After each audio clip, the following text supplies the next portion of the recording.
जिसमें आज एक बार फिर से मैं बात कर रही हूं कि देश में किस तरह से राम नाम गूंज रहा है और विपक्ष परेशान परेशान घूम रहा है। उसका ये तनाव और परेशानी खींच में तब्दील होते जा रहे हैं।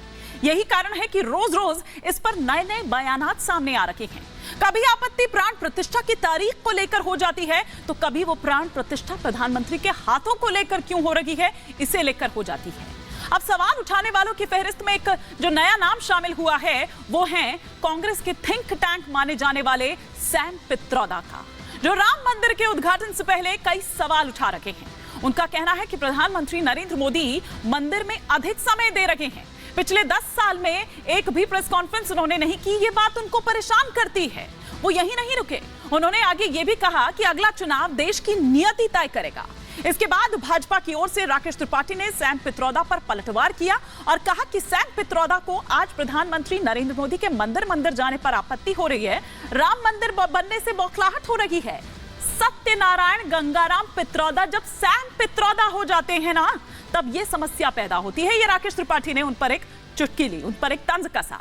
देश से बाहर जाकर अपने मूल्यों को भूल जाना, आध्यात्मिक शक्ति को भूल जाना, अपने नाम में जिसने परिवर्तन कर लिया हो उससे आप अपेक्षा भी क्या कर सकते हैं। कांग्रेसी होने के लिए मूल शर्त यही है कि भारत के भावों को नकार दीजिए। यह राकेश त्रिपाठी ने कहा कि भारत की आध्यात्मिक शक्ति को भुला दीजिए और कैसे तुष्टीकरण में आखंड डूब जाइए, ये वो बता रहे हैं। भारत के हिंदुत्व को अपमानित करने का प्रयास कीजिए।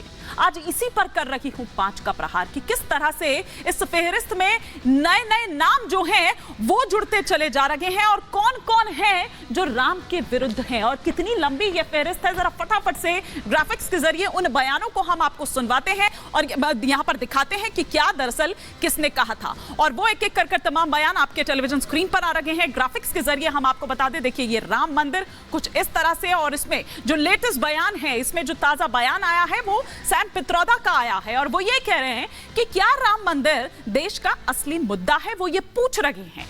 इसके अलावा अगर हम बात करें स्वामी प्रसाद मौर्य की, जो ये कह रहे हैं कि प्राण प्रतिष्ठा दरअसल एक ढोंग है, प्राण प्रतिष्ठा का जो ढोंग है, जो स्वांग है, वो रचा जा रहा है। शफीकुर रहमान बर्क की बात करें, ये समाजवादी पार्टी के सांसद हैं और ये क्या कह रहे हैं कि बाबरी मस्जिद मिलने की दुआ करूंगा। ये शफीकुर रहमान बर्क कह रहे हैं, जो हमेशा अपने विवादित बयानों के लिए जाने जाते हैं। इधर सीताराम येचुरी की अगर बात करें तो वो प्राण प्रतिष्ठा में शामिल नहीं होंगे। मतलब सीताराम, जिनके नाम में ही सीता भी है, जिनके नाम में ही राम भी है, वो नहीं जाएंगे अयोध्या धाम। उधर जगदानंद सिंह की अगर बात करें तो नफरत की जमीन पर राम मंदिर दरअसल बना है, ये कहते हुए जगदानंद सिंह नजर आते हैं। तो ये वो तमाम बयान है दरअसल एक एक कर और एक और मणिशंकर अय्यर को कैसे आप भूल सकते हैं, जन्म स्थान का पता कैसे चलेगा, एक आपत्तिजनक टिप्पणी जो है वो की थी। इसके अलावा उदित राज जो ये कहते हैं कि चुनावों को देखते हुए दरअसल जो तारीख है वो तय की गई है। बार बार विपक्ष की ओर से ये कहा जा रहा है कि आप थोड़ा सा रुक सकते थे, रामनवमी का इंतजार कर सकते थे,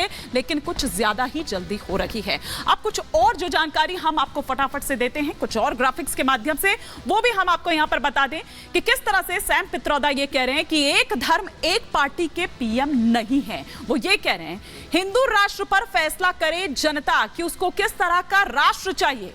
मोदी देश की आम जनता के पीएम है, वो केवल एक पार्टी के पीएम नहीं है। महंगाई, बेरोजगारी ही असल मुद्दे हैं, देश के मुद्दे हैं। मुद्दे गिनवा रहे हैं सैम पित्रोदा। असल मुद्दों से दरअसल देश को भटकाया जा रहा है।